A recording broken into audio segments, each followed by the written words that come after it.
Selamat siang Bu Maria, bagaimana kabar hari ini? Selamat siang Bu Tari, kabar saya hari ini baik dan bahagia sekali Bu.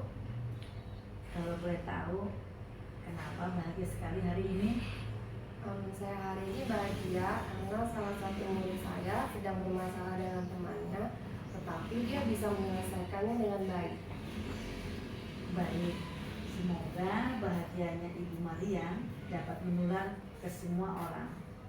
Ya, ke murid, ke rekan sejawat, dan bahkan ke saya sendiri.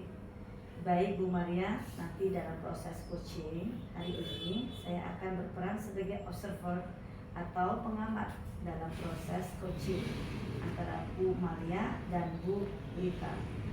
Sebelumnya akan ada 3 tahapan sebagai observer, yaitu pra-observasi, observasi, dan pasca observasi. Untuk rubrik penilaiannya seperti ini ya Bu Maria ya. Oke, berikut rangka model Tirta dan juga kompetensi inti coaching yang nanti akan Ibu praktekkan dengan Ibu Lita. Nah, baik Ibu Maria, dalam proses coaching tentu ada beberapa hal yang dipahami dengan baik dan perlu kita persiapkan agar proses coaching dapat berjalan dengan baik yang sesuai yang kita harapkan. Nah, ada 3 kompetensi coaching ya Bu. Dalam proses coaching hari ini, apa yang akan Ibu kembangkan? Memang ya Bu, dalam kompetensi coaching itu ada tiga kompetensi yang harus kita punya.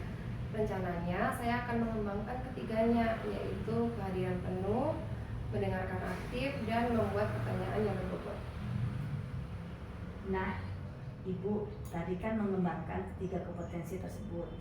Nah, pada tahap observasi dimulai nanti, saya akan mengamati keseluruhan kegiatan coaching Ibu Maria. Nah, dari ketiga kompetensi yang ingin Ibu kembangkan, kompetensi mana yang lebih spesifik ingin diobservasi oleh Ibu? Khususnya di mendengarkan aktif ya Bu, karena terkadang saya masih suka memberikan asumsi terhadap apa yang dialami oleh coaching. Seharusnya tidak ya Bu. Hal inilah yang saya butuhkan, pengobservasian yang lebih dari observer. Oke, untuk mendengarkan aktif, apa indikator tercapaian dari tujuan pengembangan kompetensi mendengarkan aktif yang tadi ingin Ibu observasi lebih spesifik? Jadi saya ingin fokus pada coaching, artinya melihat pesan emosi yang disampaikan oleh coaching. Dan yang paling penting, saya tidak melakukan judgement atau asumsi kepada apa yang dikatakan oleh coaching. Baik Bu Maria, semoga nanti kegiatan coaching hari ini dengan Bu Lita dapat berjalan dengan baik. Semua kompetensi yang dimunculkan dan juga yang ingin diobservasi, terutama pada mendengarkan aktif, berjalan dengan baik. Bu Lita segera datang ya Bu. Assalamualaikum, selamat siang Ibu. Selamat siang. Selamat siang Ibu. Selamat siang, apa kabarnya Bu Lita? Alhamdulillah, kabar saya baik Ibu. Ya, Ibu apa kabarnya? Baik Bu. Ya. Oke. Selamat sore Bu Lita. Sore. Gimana kabarnya Bu Lita? Alhamdulillah kabar saya baik. Bu Maria bagaimana kabarnya siang ini? Kabar saya juga baik Bu. Nah Bu Lita, ada apa nih? Tadi telepon saya katanya mau di coaching. Silahkan Ibu Lita, bisa ceritakan apa permasalahannya? Iya, begini Bu. Dalam proses belajar mengajar saya di kelas, saya kok merasa anak-anak saya tuh kurang bersemangat Bu belajarnya. Jadi mereka itu seperti males-malesan sehingga berimbas kepada nilai yang mereka dapatkan, jadi kurang baik Bu. Oh seperti itu ya Bu. Tadi Bu Lita bilang murid-murid Ibu itu kurang bersemangat mengikuti pembelajaran. Dari mana nih mengetahui data-data tersebut yang mengatakan bahwa anak-anak Ibu kurang bersemangat? Ya kalau dilihat dari identifikasinya, anak-anak saya itu yang pertama tidak fokus Bu belajarnya.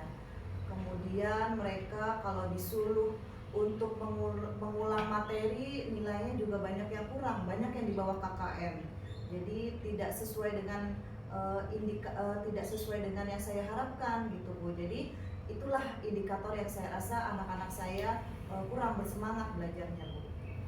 Baik, melihat dari data itu, nah sekarang apa yang akan Ibu lakukan supaya anak-anak Ibu lebih bersemangat dalam belajar?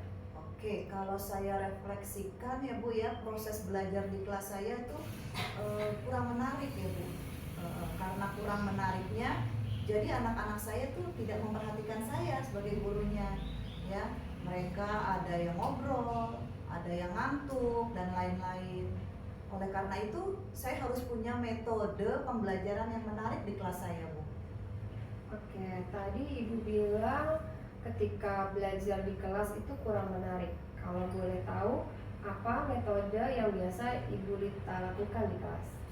Metode yang biasa saya pakai ya seperti mencatat, memberikan tugas, menjelaskan. Kadangkala saya hanya memberikan satu metode pembelajaran saja Bu. Yang saya lakukan hanya ceramah, menjelaskan, dan memberikan tugas. Nah, dari skala 1 sampai 10, kalau keterangannya 1 itu kurang menarik dan kalau 10 itu sangat menarik, metode pembelajaran Ibu itu berada di skala berapa? Kalau saya pikir berada di skala 5 Bu. Kenapa Bu Lita memilih di skala 5? Ya, kalau dilihat dari prosesnya, anak-anak saya kurang bersemangat Bu. Jadi saya hanya menggunakan metode pengajar itu saja. Oleh karena itu level skala saya pilih level 5. Untuk kedepannya, apa yang akan Ibu lakukan untuk proses belajar mengajar di kelas? Oke, untuk kedepannya saya akan merubah cara mengajar saya Bu, dengan cara belajar yang menarik. Contohnya saya membuat PowerPoint atau belajar menggunakan Canva. Pada saat proses belajarnya mungkin kalau anak-anak tidak semangat, saya bisa belajar ice breaking atau menggunakan metode mindfulness, teknik stop. Nah, dengan melakukan hal itu, anak-anak saya akan lebih semangat belajarnya. Baik, dari keyakinan Ibu tersebut, kalau di skala 1 sampai 10, apakah ada perubahan dengan metode yang akan Ibu gunakan? Iya Bu, ada perubahan. Insya Allah kalau dalam waktu dekat bisa di angka 7. Kalau dalam jangka panjang bisa di angka 9 Bu. Wah, hebat. Berarti Ibu optimis ya. Nah, ketika berada di level 9 itu sangat keren Bu. Selanjutnya, kalau menurut Ibu, indikator keberhasilan menggunakan metode ini tuh seperti apa Bu? Saya optimis berhasil Bu. Indikator keberhasilannya seperti anak-anak kalau dikasih tugas bisa lebih rajin mengerjakannya, lebih cepat. Kemudian nilai mereka meningkat karena tugas-tugas yang saya berikan lebih bervariasi. Jadi anak-anak lebih semangat dalam belajar. Jadi menghasilkan mereka mendapatkan nilai hasil yang lebih baik Bu. Baik, tadi Ibu sempat menyinggung mindfulness ini. Apa sih kaitan mindfulness dengan teknik pembelajaran di kelas?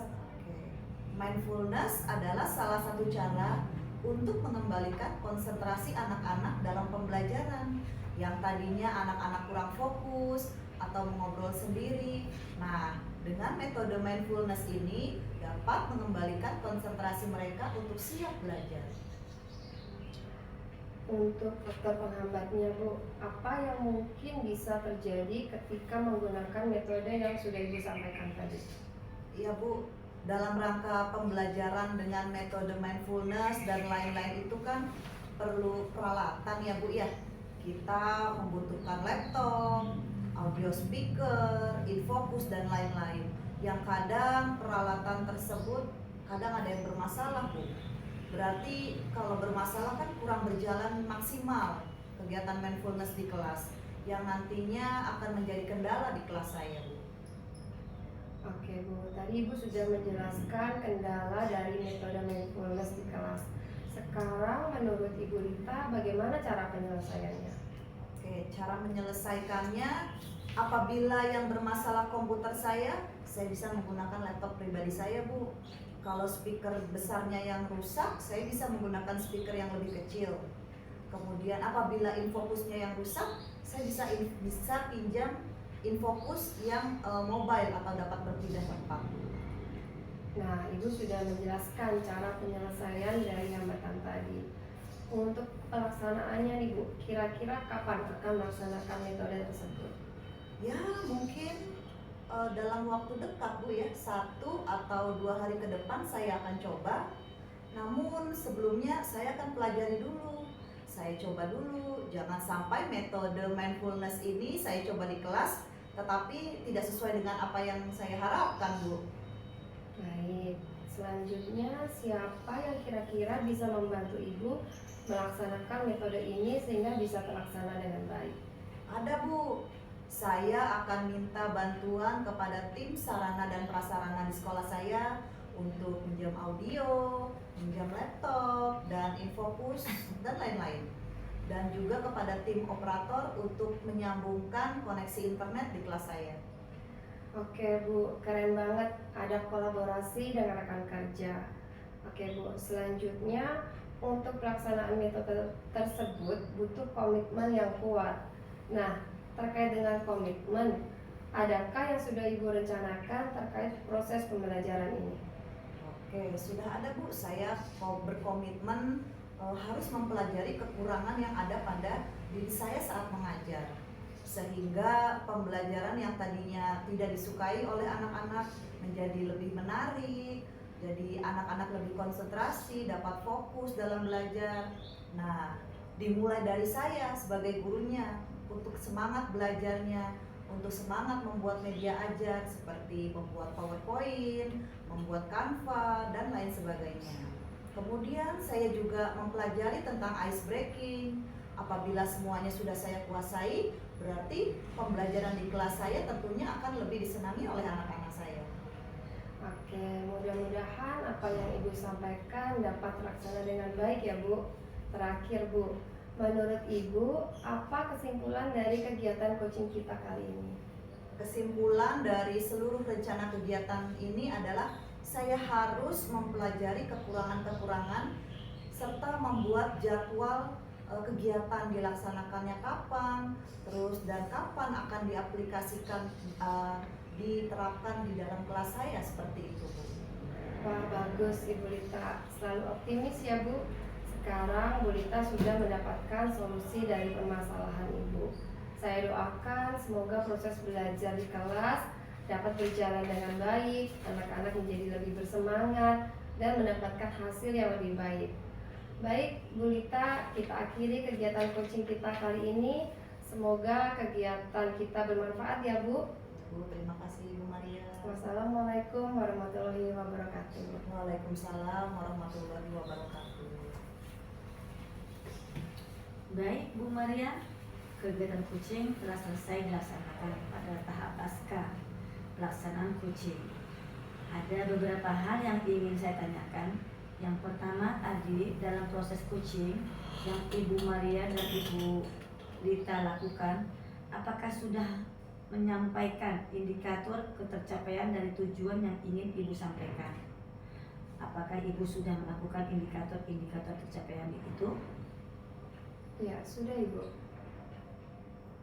Tadi ketercapaian tersebut sudah terpenuhi dengan yang pertama yaitu kesadaran penuh. Saya sudah fokus terhadap Ibu Lita. Kemudian saya juga sudah memberikan minimal respon yang mengartikan saya hadir pada permasalahan Bu Lita.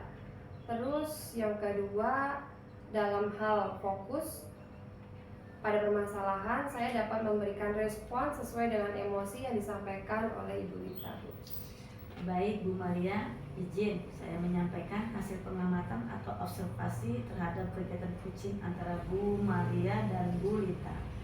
Dalam hal pelaksanaan coaching tadi, Ibu sudah melaksanakan kompetensi inti. Terutama saya ingin Bu Maria lebih spesifik pada hari ini, yaitu mendengarkan aktif. Tadi menurut saya Ibu sudah bebas dari judgement atau asumsi. Kemudian tadi Ibu sudah bisa menangkap emosi dari Ibu Lita. Dan juga kompetensi inti coaching sudah terlihat ya Bu. Seperti kehadiran penuh, mendengarkan aktif, dan mengajukan pertanyaan berbobot. Kemudian dalam pelaksanaan coaching, Ibu juga sudah melaksanakan coaching dengan model TIRTA yang terdiri dari tujuan umum, identifikasi masalah, rencana aksi, dan tanggung jawab. Nah, Ibu, pertanyaan terakhir. Kompetensi apa yang ingin dikembangkan oleh Bu Maria berdasarkan hasil coaching yang telah Ibu lalui? Kalau kompetensi selanjutnya yang ingin saya kembangkan adalah pada bagian memberikan pertanyaan berbobot, Bu. Saya masih kurang dalam memberikan pertanyaan-pertanyaan bobot yang dapat mengidentifikasi lebih lagi permasalahan yang dihadapi oleh Bu Lita. Saya juga masih kurang dalam pertanyaan berbobot untuk mengkorek atau mengetahui secara pasti Bu Lita dalam menyelesaikan permasalahan yang dia alami. Oke, jadi Bu Maria dalam mengajukan pertanyaan berbobot itu terus memberikan pertanyaan terbuka ya Bu, supaya nanti di coaching atau kucing-kucing berikutnya pada kompetensi yang ingin Ibu kembangkan bisa terwujud lagi dan lebih bisa dilaksanakan. Baik Bu Maria, saya rasa cukup ya untuk observasi kucing hari ini. Terima kasih Bu Maria. Terima kasih Bu Tari karena hari ini sudah menjadi pengamat dalam observasi atau pengamatan dalam coaching. Terakhir, sukses selalu untuk Bu Maria. Selamat siang. Selamat siang Bu.